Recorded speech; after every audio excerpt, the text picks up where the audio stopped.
the different designs, one of the things you should take into account is the controllability that you require versus how wide of a range of flow that you're looking for.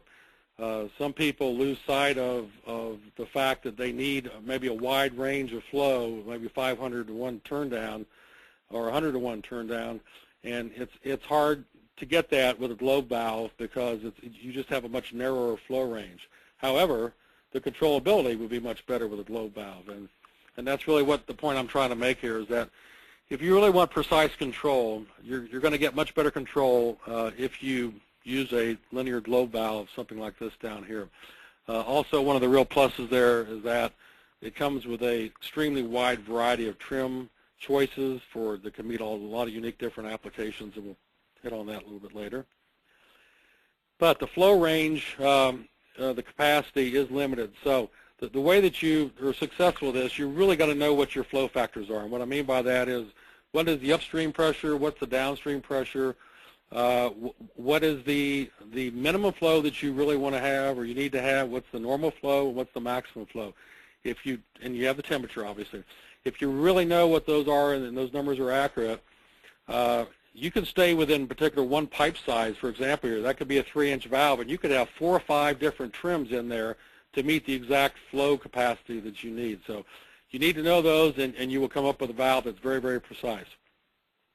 However, if you don't have that information and you want what I would term a general control valve that would give you average controllability, I would go with a rotary control valve like the one down here. It's got an eccentric disc or a V-ball, and you can get a wide range of flow. It's the dollars, the cost per CV is low, but you cannot get the precision of the control that you can with a globe valve.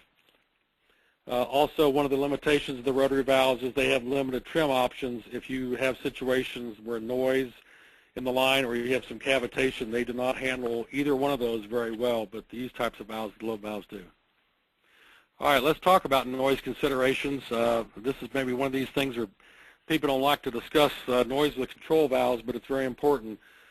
Be aware right now, just as a knowledge, noise considerations typically only apply to steam and gases, even though if you do have some issues with high pressure drops with water or with liquids, you can get some noise, but it's a different type of noise. It's not sonic noise. This is sonic noise, can actually cause some real issues. Typically, the plant safety standards are 85 decibels or less.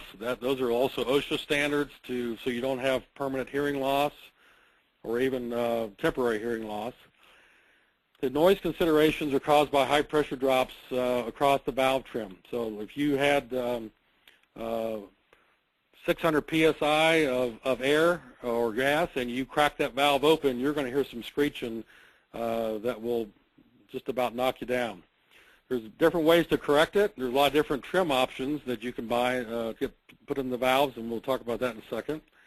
One of the other nice things about the current sizing software that we all have now for control valves makes it very easy to actually, if you put in the flow parameters and they're accurate, you very quickly can see whether you're going to have a noise situation. It will alert you that you're exceeding 85 decibels and that you need to put in some low dB trim is what it's called. This is something I think a lot of people are not aware of, that it's not just a thing that hurts your ears, okay? If you get decibel levels exceeding 95 decibels, you actually can cause some piping issues surrounding the valve, both upstream and downstream. You actually can get some harmonic resonance going on in your piping system that is undetectable to the eye, but you actually can cause metal fatigue at welded fittings and welded joints and everything else that's attached to that. And eventually it will cause the piping system to be damaged and potentially have some cracks. So it is an important thing, not just from a safety standpoint of sound, but from just good piping practices. You should not have valves that exceed 95 decibels.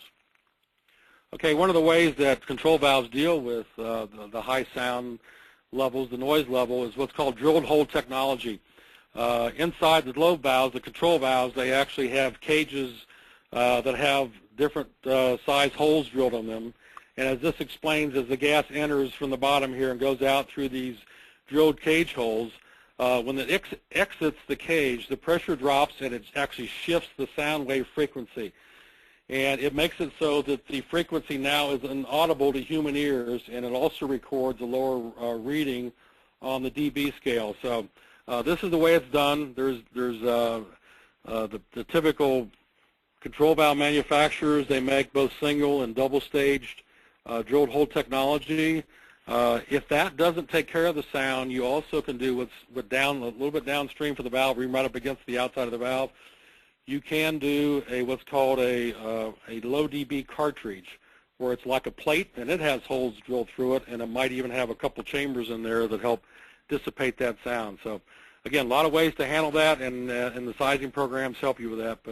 But be aware that it is an issue especially with high pressure gases.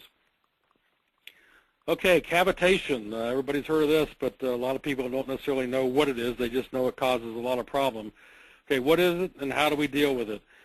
Well, cavitation, interestingly enough, only happens with liquids, and it happens as a result of a very high pressure drop, very much like the gas and the steam or the vapor across the inside of the valve trim. However, the difference in this one is that when that pressure drop happens, the liquid actually goes through inside the valve and inside the chamber where the trim is. It actually goes through a phase change within that valve, and it becomes a vapor for a moment in time. Now, normally you think that's not a big deal, but the problem is that then when the vapor starts exiting the trim area, it returns back to a liquid. But at that time, the water molecules that are formed, or that are in there, they're actually up on the sides of the wall. They implode, and when they implode, it sounds like you've got gravel going through your line, and it causes major damage to the inside of the valve. As these water molecules, when they implode, they actually suck metal off the inside of the valve body. That's how bad the damage is. This just shows you a quick graph of what really goes on here. This is the red line is the inlet pressure coming into the valve chamber, into the trim area. And you can see when that drop goes down, when there's such a high drop because the valve is only partially open, this dotted line here is the vapor point. Every liquid has a vapor point where it will return and flash into a liquid. This is the point here for water. And then when it comes out, right here it says cavitation. When it switches back into a liquid, right here it says the bubbles collapse, and that's when the damage is done.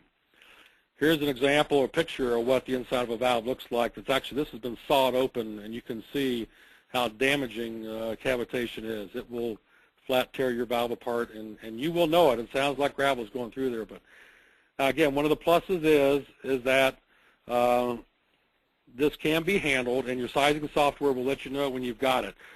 This is an example of what the valve industry does with this. Instead of having one big drop like that, they bring it down in sections and steps. And the trim of the valve is designed so it not only lowers the pressure in steps, but it lowers the velocity in steps, and it keeps it from dropping below the vapor pressure. So it stays a liquid on the way in and stays liquid on the way out, and you don't have the cavitation issue.